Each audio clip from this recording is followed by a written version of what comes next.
I know video late आ रही है, means के यार काफी लेट आ गई, लेकिन किसी टेक्निकल इशू की वजह से और मेरे माइक की वजह से मुझे इसकी रिकॉर्डिंग थोड़ी लेट से करनी पड़ी, जिसकी वजह से वीडियो आज आ रही है। पर कहते हैं ना कि देर आए दुरुस्त आए, तो इसी के चलते जुजुत्सु काइसेन चैप्टर 250 के ऊपर फाइनली वीडियो आ गई है, जहां पर हम लोग देखते हैं यूटा और Yuji Sukuna the king of curses की बड़ी गंदी ले रहे हैं, उसको बड़ा गंदा पेल रहे हैं। जी हाँ, मैं झूठ नहीं बोल रहा, क्योंकि भाई साहब वो सुकुना जो कि किंग ऑफ प्लॉट आर्मर बन चुका है उसकी ले रहे हैं। और साथ साथ हम लोग ये भी देखते हैं कि यूटा ओकात्सु यूज करता है सुकुना की क्लीव और डिसमेंटल। यस, यूटा ने सुकुना की टेक्निक को भी कॉपी कर लिया। और सिर्फ ये ही नहीं, यूजी इटाडोरी सुकुना की सोल को डैमेज दे रहा है। तुम्हें पता है ना कि यूजी का सुकुना की सोल को डैमेज देना सुकुना के ऊपर कितना बड़ा इम्पैक्ट डालता है, बिकॉज अगर सुकुना की सोल डैमेज होगी तो वो मेगुमी की बॉडी से गायब हो सकता है। भाई काफी ज्यादा पॉसिबिलिटी सामने आ जाती हैं। और इसी तरह और भी काफी चीजें हम इस चैप्टर में देखते हैं, और हमें ये भी एक क्लू मिलता है कि क्या यूटा सातोरू फ्रीकिंग गोजो की इन्फिनिटी को यूज कर सकता है या नहीं। इसका आंसर भी हमें इस चैप्टर में मिल जाता है। तो वेलकम जोनीज, आज की वीडियो में हम जुजुत्सु काइसेन चैप्टर 250 के बारे में बात करने जा रहे हैं, जहां इसमें होने वाले जितने भी इवेंट्स एंड डिटेल्स हैं उन सब के बारे में मैं तुम्हें काफी अच्छी तरह एक्सप्लेनेशन दूंगा और तुम्हें काफी ब्रीफली समझाने की कोशिश भी करूंगा। तो अब इसी के चलते without wasting any more time let's start the video. Taught they deserve an ounce. It's only worth it if you work for it. It's only worth it if you work for it. I won't stop till they hear me now. I won't stop till I wear the crown.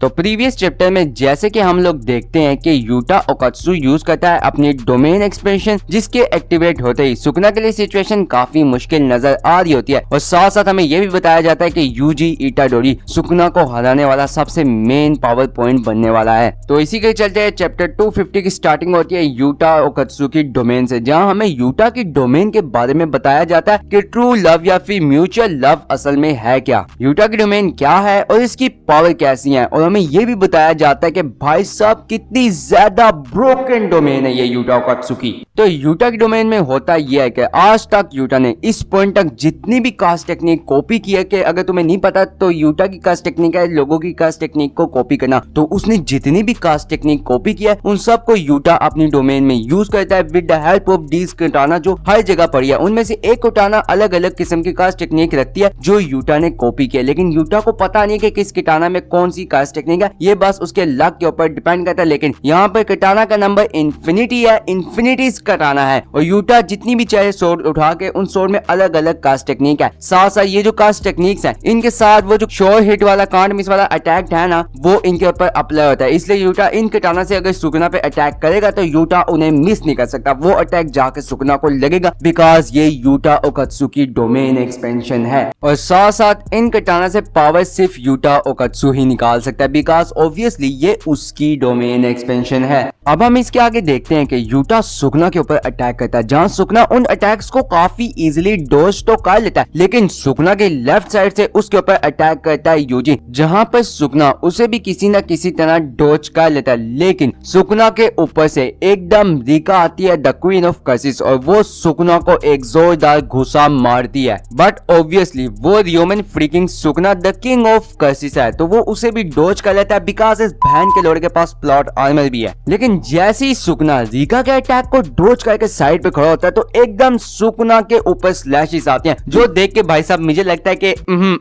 लेकिन यार Sukuna को समझ नहीं आता कि ये slashes आई कहां से। सुकुना पहले समझता है कि ये जो शिकिगामी से उसने मुझे अटैक किया था यूटा ने, शायद उनका आफ्टर एमिज ये कोई सरप्राइज अटैक होगा। बट जोनिस, अगर तुम लोगों ने मेरी वीडियो की थंबनेल देखी है तो मुझे लगता है कि शायद ये तुम लोग समझ गए होगे कि ये असल में स्लैशेस असल में कौन सा अटैक था जो अभी तक रियोमन फ्रीकिंग सुकुना भी नहीं समझ पाया। वेल अब इसी के चलते सुकुना जब ऊपर देखता है तो यूटा फ्लाई कर रहा होता है और यहाँ तक के एयर को एक कपड़े की तरह खींच होता है, जो कि तुम लोगों को समझ आ जाना चाहिए कि असल में किसकी टेक्निक है, अगर तुम लोगों ने कलिंग गेम आर्क पूरा देखा है। और साथ साथ ये टेक्निक जिसकी यूटा यूज करा है उसको केंजाकू ने हाजिनोकी से पहले मारा है, जो कि तुम लोगों को पता होना चाहिए। इसलिए मैं तुम्हें एक क्विज देता हूं, तुम लोग मुझे उसका नाम नीचे कमेंट में जरूर बताना। अब इससे आगे सुकुना सोचता है कि सातोरू फ्रीकिंग गोजो से फाइट फाइट करने के बाद मैं अपनी डोमेन एक्सपेंशन भी यूज नहीं कर सकता और मेरी रिवर्स कास्ट टेक्निक भी अभी पूरी तरह अपनी फुल पावर की एक्सटेंट पे नहीं है, जिसकी वजह से मेरे वुंड्स काफी स्लोली हील हो रहे हैं। और यहाँ तक के सुकना की जो कास्ट एनर्जी है वो यूटा के बराबर हो चुकी है, जो कि जोइस अगर तुम लोगों को नहीं पता तो सुकना की जो कास्ट एनर्जी है ना वो 3 times more than Satoru freaking Gojo है। तो तुम लोग ये समझ लो कि गोजो की फाइट का कितना बड़ा इम्पैक्ट पड़ा सुकना के ऊपर, जिसकी वजह से उसकी कास्ट एनर्जी जो सातोरू फ्रीकिंग गोजो से ज्यादा थी वो यूटा के बराबर हो चुकी है। और इसके साथ साथ सुकना अपनी वो वाली डिसमेंटल टेक्निक यूज नहीं कर सकता जिससे उसने सातोरू फ्रीकिंग गोजो को किट कैट में काटा था। और किट कैट से दूर रहना बिकॉज मुझे पता है कि वैलेंटाइन डे आ गया है और किट कैट और डेयरी मिल्क के चक्रों में पता नहीं किस किस का कटने वाला है, इसलिए भाई साहब इन चोचलों से दूर रहो और बस एनिमे देखो। तो सुकना अपनी रियलिटी को कट कर देने वाली डिसमेंटल टेक्निक इसलिए यूज नहीं कर सकता क्योंकि वो यूटा की डोमेन एक्सपेंशन में कॉन्स्टेंटली होलो विकेट बास्केट यूज कर रहा है। अब इससे आगे हम लोग देखते हैं कि जहाँ सुकना यूटा से लड़ होता है, रिका यूजी को पकड़ती है एक बेसबॉल की तरह और फेंक देती है सुकना की तरफ। जहाँ पर ये सीन देखने के बाद मैं यही कहूंगा कि this is so like Yuji Itadori. काफी टाइम बाद यार हमने पुराने वाले यूजी को देखा यार। तो अब इसके आगे हम लोग देखते हैं कि सुकना अपने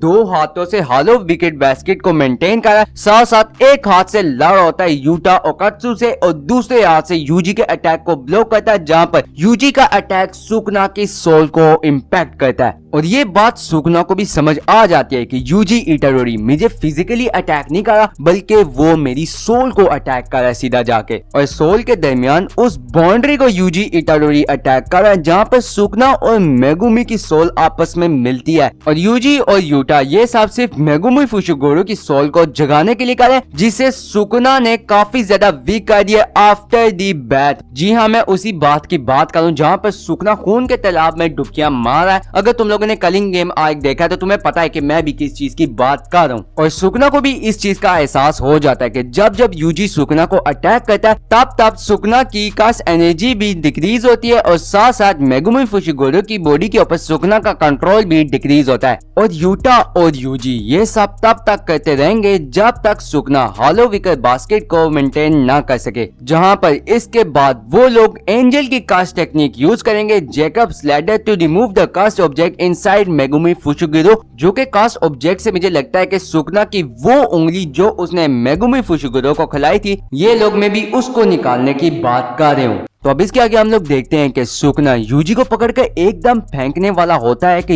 यूटा पीछे से बोलता है डोंट मूव। अब तुम सबको पता है कि यहाँ पे यूटा ने इनुमाकी की का स्पीच यूज किया है, जो कि हमें पता है कि यूटा काफी पहले से यूज करता आ रहा है। लेकिन सब बातें छोड़ो, जब यहाँ पे यूटा सुकना को बोलता है कि डोंट मूव, भाई साहब ये सीन इतना ज्यादा बैडस मुझे लग रहा है कि उसने ह्यूमन फ्रीकिंग सुकना, जिसको हम जुजुत्सु काइसेन का प्लॉर्मर किंग कह सकते हैं, उसको यूटा ने बोला है कि डोंट मूव। और सुकना डोंट मूव सुनते ही वहां पे पूरा का पूरा पोज हो चुका है, जो कि भाई साहब एक फ्रीकिंग डोप सीन है। इसीलिए हम यूटा को कहते हैं गोटेड चाय कैरेक्टर। और अब इससे आगे यूटा एक बार फिर से सुकना के ऊपर यूज करता है थिन आइस ब्रेकर। और भाई सुकना उड़ता उड़ता पीछे जाता है, जहाँ पे उसके पीछे रीका आ रही होती है उसको एक जोरदार दोबारा से घुसा देने के लिए। और रीका क्वीन ऑफ कर्सिस ने सुकना को घुसा दिया, जहाँ पर सुकना दीवारों के अंदर फिक्स हो जाता है, जिसके बाद रीका दोबारा सुकना के ऊपर मेरे ख्याल से WWE वाली रेसलिंग देख के आई है, क्योंकि यहाँ पर रीका सुकना को वैसे ही घुसे देने आ रही होती है। और भाई साहब सुकना रीका का घुसा खाते ही जमीन में 4 फीट नीचे जा रहा होता है, जहां पर इसके बाद सुकना अपनी बेइज्जती को काफी सीरियसली ले लेता है, because Rika the queen of curses उसको अलग पेल रही है WWE के स्टाइल में, साथ साथ यूजी इटाडोरी सुकना की सोल को पेल रहा है। और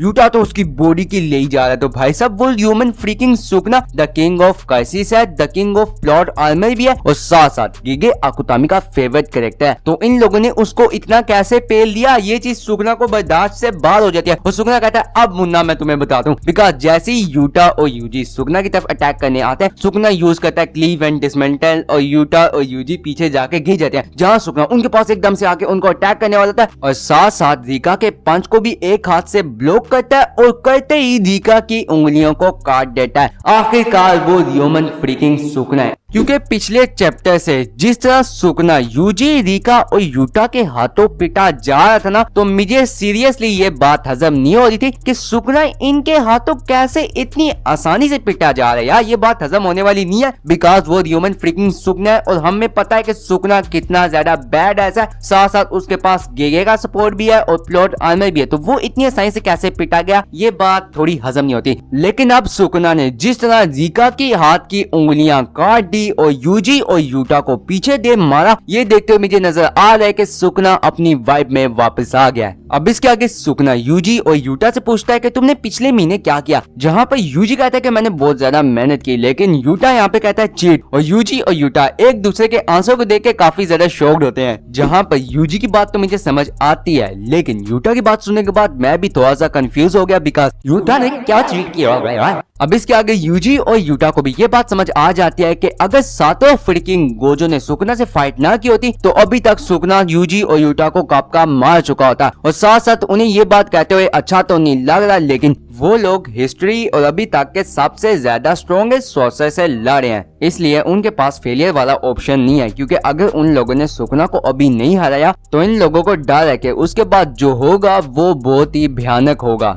तो अब इसके आगे हम लोग देखते हैं कि यूटा यहाँ पे दोबारा से सुकना से फाइट करता है, जहाँ पर यूटा यूज करता है किसी और की कास्ट टेक्निक, जो कि असल में एक मंगाका की कास्ट टेक्निक होती है। अगर तुम लोगों ने कलिंग गेम आर्क देखा है तो तुम लोगों को पता होगा कि मैं किसकी बात कर रहा हूँ। और इसी के चलते यूजी, यूटा और रिका सुकना के ऊपर दे दनादन अटैक कर रहे होते हैं, जहाँ पर सुकना सोचता है कि यूटा ने अभी तक 5 कास्ट टेक्निक यूज कर लिया, जहाँ पर नंबर 1 है जैकब्स लेडर जो कि एंजल की टेक्निक है, जहाँ पर सेकंड नंबर पर जो यूटा ने कास्ट टेक्निक यूज की थी वो थी स्पेस या फिर एयर को ऐसा सरफेस या फिर क्लॉथ यूज करना, जो कि असल में किसकी टेक्निक है उसका नाम का आंसर मैंने तुम लोगों से नीचे कमेंट में मांगा हुआ है, तो इसलिए दे देना। और इसी के चलते जो तीसरे नंबर पर बैरियर वाली टेक्निक यूटा यूज करता है वो असल में ध्रुव लकड़ा वाला की है। जी हाँ, उसका नाम लकड़ा वाला ही है, वो तुम लोगों ने अगर कलिंग गेम आर्क देखा है तो तुम्हें पता होना चाहिए। जहाँ पर 4th पर यूटा इनुमाकी की कास्ट स्पीच यूज करता है और 5 पर प्रीकॉग्निशन जो कि उसने अभी यूज की थी, जो कि एक मंगाका सोर्सर्स की होती है, जो कि तुम लोगों ने अगर फिर से मैं कहूंगा कि कलिंग गेम आर्क देखा है तो तुम्हें पता होगा। तो अब इसी के चलते जब सुकना सोचता है कि यूटा ने 5 कास्ट टेक्निक किसी और की अभी तक कॉपी भी की है और यूज भी कर चुका है, तो क्या यूटा सातों फ्रीकिंग गोजो की लिमिटलेस कास्ट टेक्निक यूज करता है? नहीं, सुकना को एकदम याद आता है नहीं, क्योंकि लिमिटलेस को कंट्रोल करने के लिए 6 आइज की जरूरत होती है, जो कि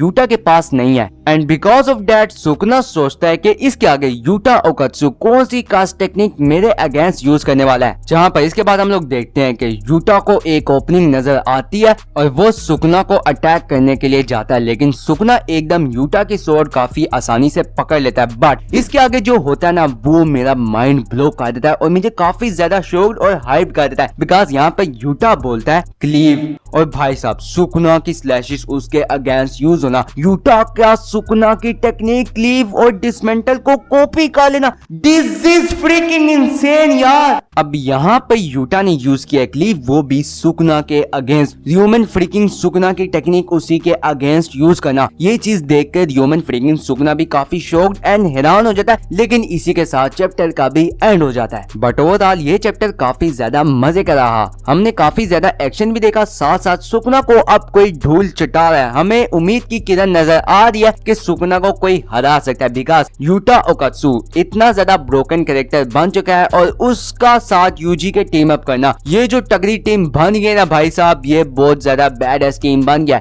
और साथ साथ यूटा ओकात्सु की डोमेन एक्सपेंशन जहाँ पर वो अनलिमिटेड कास्ट टेक्निक्स इस्तेमाल करा और साथ साथ ह्यूमन फ्रीकिंग सुकना की क्लीव को भी कॉपी कर लिया, जो कि भाई क्वाइट शॉकिंग एंड काफी बड़ा इम्पैक्ट रखता है वो भी सुकना के ऊपर। और साथ साथ यूजी की सोल टेक्निक, जिसकी वजह से यूजी सुकना की और मेगुमी की सोल के दरमियान जो बॉर्डर है उसको डैमेज कर रहा है। यार ये चीज काफी ज्यादा इम्पैक्ट रख रही है सुकना के ऊपर और सुकना को अब इधर सीरियस होना पड़ेगा बंदे को यार। बट ओवरऑल जो भी होगा वो हमें नेक्स्ट चैप्टर में नजर आएगा एंड आई प्रॉमिस कि मैं अगले चैप्टर की वीडियो काफी जल्दी ले आऊंगा, बिकॉज मुझे पता है कि 1 या 2 दिन में वो चैप्टर आने वाला है। बट इसी के चलते हम लोग वो क्वेश्चन करते हैं जो हम हर जुजुत्सु काइसेन चैप्टर के बाद करते हैं, क्या सातों फ्रीकिंग गोजो वापस आएगा या नहीं। तो जोनिस मैं यही कहूंगा कि इस चैप्टर में हमें गोजो के रिवाइवल से रिलेटेड कुछ ज्यादा तो नहीं बताया गया, तो इसीलिए मैं अपने चैप्टर 249 वाली थ्योरी के साथ ही चलूंगा, जो कि अगर तुम लोगों को नहीं पता तो ऊपर आई बटन में एक वीडियो शो हो रही होगी, उसको जाके देख लेना, तुम्हें सारी चीजें समझ आ जाएंगी। बट यहाँ पर मैं एक बात जरूर कहूंगा कि गोजो के रिवाइवल के चांसेस अभी खत्म नहीं हुए। ये हो सकता है कि होल्ड अप पे चले गए हों, लेकिन चांसेस खत्म नहीं हुए, इसलिए गोजो फैंस ताता के।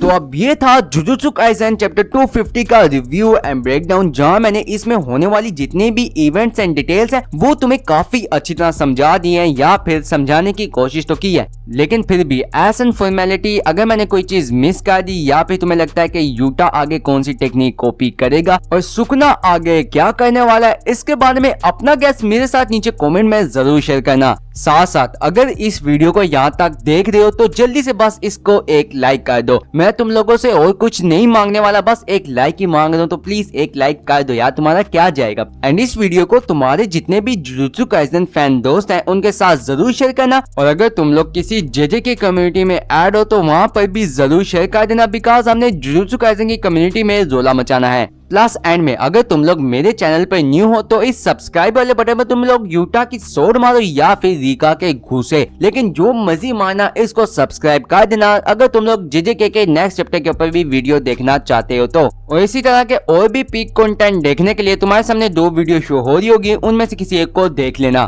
तो अब इसी के साथ मुझे दो इजाजत, सायोनारा। यार डेंजी सोलो लेवलिंग की स्क्रिप्ट के साथ तू क्या कर रहा होता है, छोड़ दे उसको।